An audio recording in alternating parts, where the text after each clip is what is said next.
आज ईश्वर को प्रणाम करने निकला, स्वतः ही एक बात दिमाग में आई।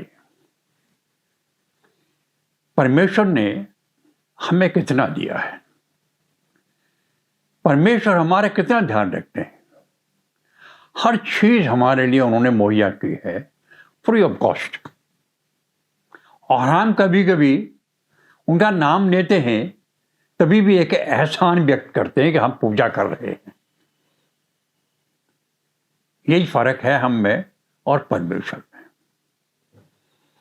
शीतलहर आ गई, लोगों की डिमांड थी शीतलहर क्यों नहीं आई, आ गई और गरम गरम चाय का महत्व तो बढ़ गया। इसके बाद देश में चल पड़ी एक छोटी बड़ी हड़ताल। ट्रक ड्राइवर्स ने और ड्राइवर्स ने, आमतौर पे व्हीकल्स के ड्राइवर्स ने हड़ताल पे जाने का बिगुल बजा दिया। रीजन बीइंग, सरकार ने कुछ ऐसा कानून बना दिया जो डराने वाला है।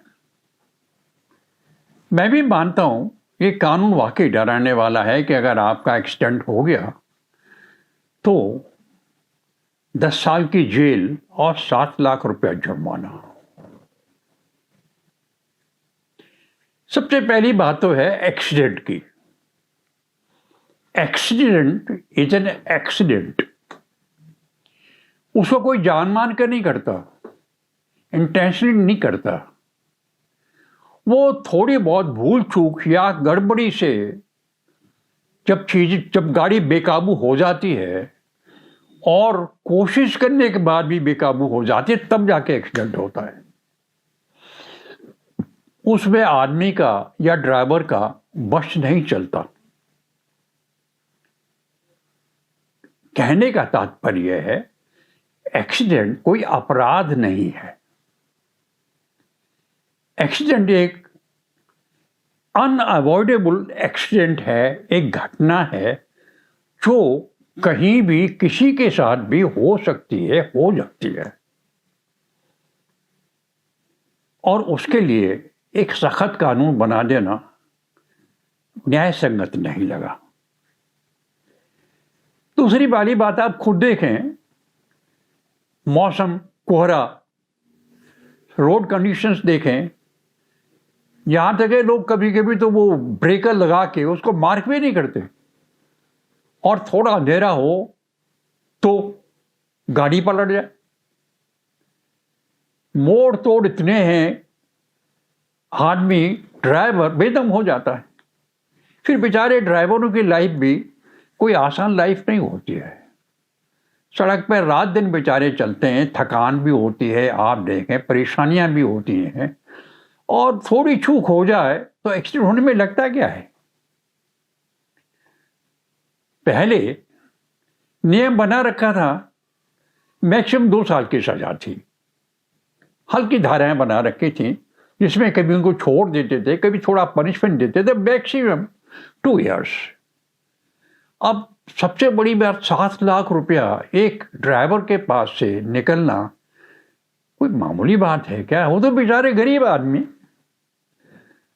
वो तो वैसे भी किसी किसी ड्राइवर के साथ में बैठ के 2-4 साल बेचारी सेवा करने के बाद में ड्राइवरिंग सीख लेता है, और अपनी नौकरी के तौर पे घर का पूरा का परिवार का खर्चा चलाने के लिए बेचारा रात दिन खटता है वहां पे।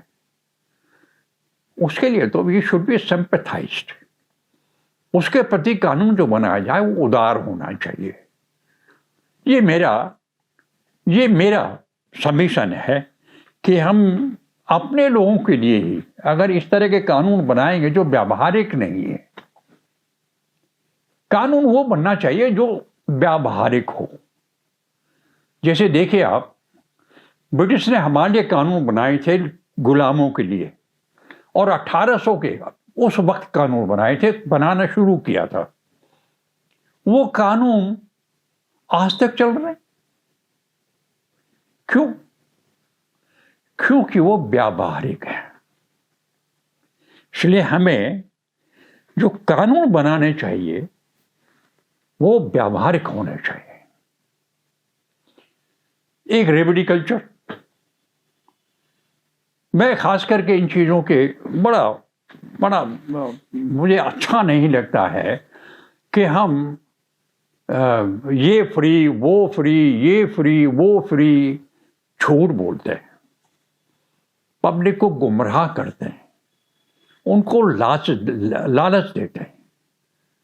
और एक तरह से ये जो हम कहते हैं कि भाई हम स्वतंत्र हैं, हमारे यहाँ प्रजातंत्र है, अच्छा है, हम फल भोग रहे हैं प्रजातंत्र का, हम आनंद ले रहे हैं, लेकिन उस प्रजातंत्र को अगर हम इस तरह से दूषित करेंगे कि हम लोगों को खरीदेंगे, लालच देंगे और वो जो वायदे करेंगे उनको कभी पूरा ही नहीं करेंगे, तो जो आज कोहराम मच गया है, आज आप खुद देखते हैं कितनी दुर्गंध चली आ रही है राजनीति में। और अगर हमने इसको रोका नहीं और हम सारे जितना भी मत आता है उसका विश्वास हर आदमी से उठ जाएगा, हर पार्टी से उठ जाएगा, इसका हमें कोई फायदा नहीं होने वाला। ये इस तरह की चीजें ये बाई ऑर्डर बंद होनी चाहिए। जो राजनीति में आते हैं उन लोगों का एक स्तर तो होना ही चाहिए। ये आज की डिमांड है, अब ये निकल के आ रही है, ये लोग भी महसूस कर रहे हैं कि भाई जो आदमी राजनेता बन रहा है, जो नियम बनाएगा, कानून बनाएगा, व्यवस्था बनाएगा, देश चलाएगा, उसका कुछ स्तर तो होना ही चाहिए। और पिछले साल की बात करते हैं, हमने खूब सिनेमा हॉल में पिक्चर देखे, ब्लॉकबस्टर आए, खूब धन कमाया पिक्चरों ने, पूरे साल में खूब रौनक रही। लेकिन अभी खबर आ रही है खान ब्रदर्स की कोई पिक्चर अभी अनाउंस नहीं हुई है, कोई बड़ी पिक्चर का प्रपोजल अभी तक अगले साल के लिए नहीं आया है। और खबर ये भी आ रही है कि अगला साल 35% इस साल से ऊपर जाएगा, फिल्में आएंगी। कल्चर बदली हो रहा है, फिल्म का कल्चर बदली हो रहा है। लोग भी महसूस कर रहे हैं, प्रोड्यूसर भी महसूस कर रहे हैं कि जब तक आप सिनेमा हॉल में कोई बर्थवाइल चीज नहीं देंगे, पब्लिक देखने नहीं आएगी, और बर्थवाइल चीज देंगे तो पब्लिक दौड़ के देखने आएगी। पैसे का कोई सवाल नहीं है, सवाल है कि आप कहना क्या चाहते हैं। सवाल है जो आप कह रहे हैं उसमें कोई तथ्य है, कोई सत्य है, कोई उसके पैर हैं। हवाबाजी चलने का चांसेस अभी बहुत कम होता चला जा रहा है। और एक बहुत ही हेल्दी साइन है कि अभी हम प्रयास कर रहे हैं कि जो फिल्म से हमें मिलना चाहिए वो मिले, समाज का भला हो। हमस की बात ले लेते। हमास को मिटाने के लिए इजराइल कृत संकल्प है। उनके बात का भी कोई बुरा नहीं मानना चाहिए, क्योंकि उनके साथ जो हुआ है अच्छा नहीं हुआ। इस तरह का हमला होना एक कायरतापूर्ण अपराध है। हम भी लड़ते हैं, हमने भी लड़ाइयां लड़ी हैं ओपन, कोई बुरा नहीं मानता। यूक्रेन में लड़ाई हुई है, कोई बुरा नहीं मानता, ओपन है। लेकिन ये जो हमास ने काम किया है ये अपराध है, जघन्य अपराध है ये। और आप देखें लेबनान में इनके हेड थे वहां रूरी, छुपे बैठे थे वहां, और इजराइल वालों ने इस तरह उनको मारा है कि वो बिल्डिंग भी उड़ा दी, उसको भी मार दिया और 6 आदमी और मार दिए। कमाल की बात है।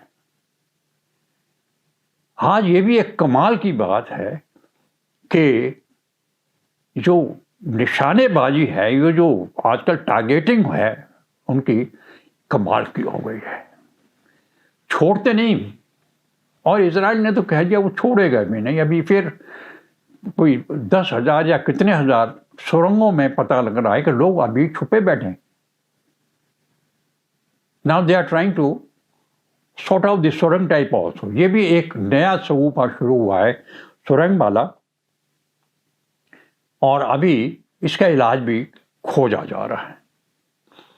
जापान के यहां दुर्घटना हुई, एक बहुत जबरदस्त भूचाल आया है, 7.6, बहुत बड़ा नुकसान हुआ है, जान माल का बहुत बड़ा नुकसान हुआ है। और एक घटना, 2 हवाई जहाज टकरा गए, एक छोटा सिक्योरिटी प्लेन बड़े प्लेन में जाकर उसने टक्कर मार, उसके 5 आदमी मर गए, लेकिन बड़े हवाई जहाज में आग लग गई और वो उसमें बहुत सारे पैसेंजर्स थे। कमाल की बात यह है, एफिशिएंसी ऑफ जापान की यह है कि उन्होंने कोई कैजुअल्टी नहीं होने दी, सारे के सारे पैसेंजर्स को बाहर सुरक्षित निकाल दिया। ये एक देश की एफिशिएंसी के ऊपर डिपेंड करता है, और ये बात बताता है कि किस तरह से हम अपने आप को ट्रेन कर सकते हैं एनी कैलेमिटी के लिए। दुर्घटनाएं होती रहती हैं, अगर हम सतर्क हैं, अगर हम ट्रेंड हैं, तो हम स्थिति को संभाल लेते हैं। भारतवर्ष ने आज एक और काम कर दिया है। अभी जितने हमारे पड़ोसी थे जिनको हम खूब भर भर के गिफ्टें देते थे, खाना देते थे, रहना देते थे, नौकरियां देते थे, सब हमने लुक आफ्टर किया उनका, लेकिन वो जापान की गोद, चीन की गोद में जाके बैठ गए। उन्होंने सोचा हिंदुस्तान से भी लेते रहो और अपने किराए की जो किस्तें हैं वो हिंदुस्तान से लेकर उनको पटाते रहो। हम असुरक्षा में आ गए। अब मुफ्तखोरी बंद। अब देश ने कहा है भाई इट इज 1 + 1 = 2, दोगे तो लोगे। बर्मा, वहां का बॉर्डर सील करने की बात आ गई, वहां सारे के सारे काम हो गया। श्रीलंका ने भी कह दिया चीन को कि भाई अब तुम्हारा हम कोई जहाज बहाज यहां अलाउ नहीं करेंगे। और मालदीव भी लाइन पर आ गया। अभी कह रहे हैं जो एक्चुअली जाएंगे कहां भाई, और जाना कहां है। अमेरिका में भी हवा चल रही है, हवा, और हवा है ट्रंप की। ट्रंप आएंगे, ये हवा चल पड़ी है अमेरिका में। लोग कह रहे हैं जीते ना जीते, आए ना आए, कुछ भी हो, ट्रंप हो, ये पब्लिक की मांग है। इसलिए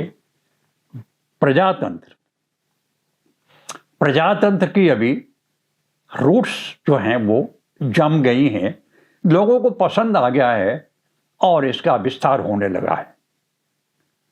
हांगकांग में देखिए, वो जिम्मी लाए हैं, उनको डाला हुआ है अभी जेल में, और उनका उनका अभी मुकदमा चल रहा है।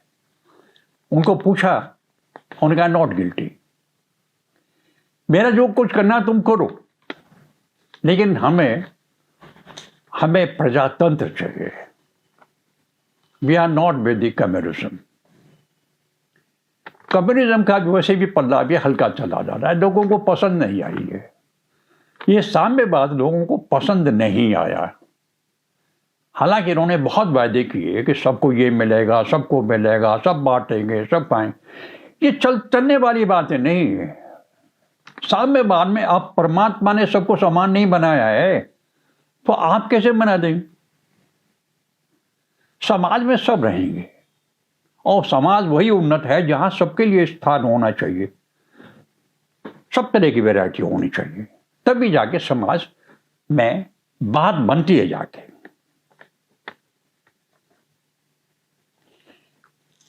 मैं आज एक स्पेशल बात करने वाला था आपसे, वो है रामचरण के बारे में।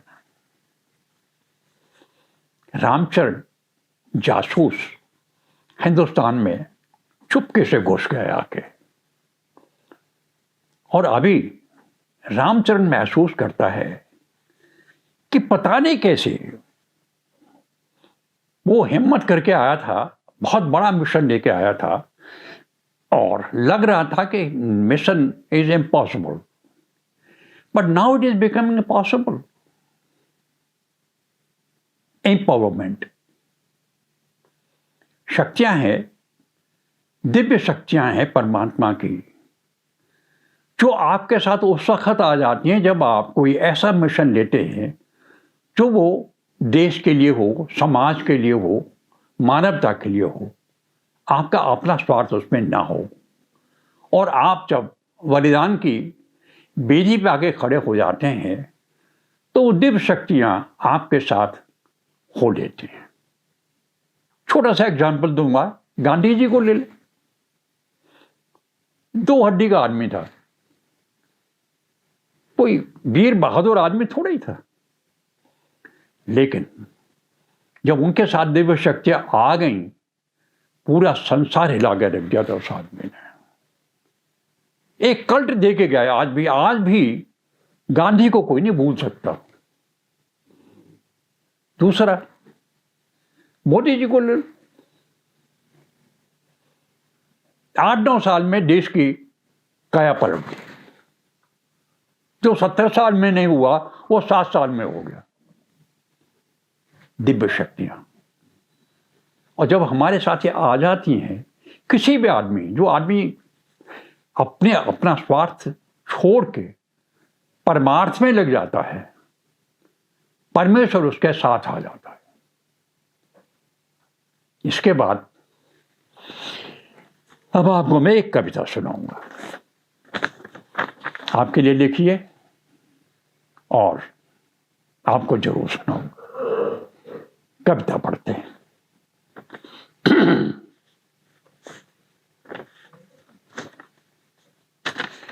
मनु का बिरहा मन भटका, मनु का बिरहा मन भटका, ढूंढे उसको स्वर्ग पताल। कंचन कामिनी चटक दामिनी, करे मनु का हाल बेहाल। मनु मांगे उसकी सुगंध, मनु मांगे उसकी सुगंध,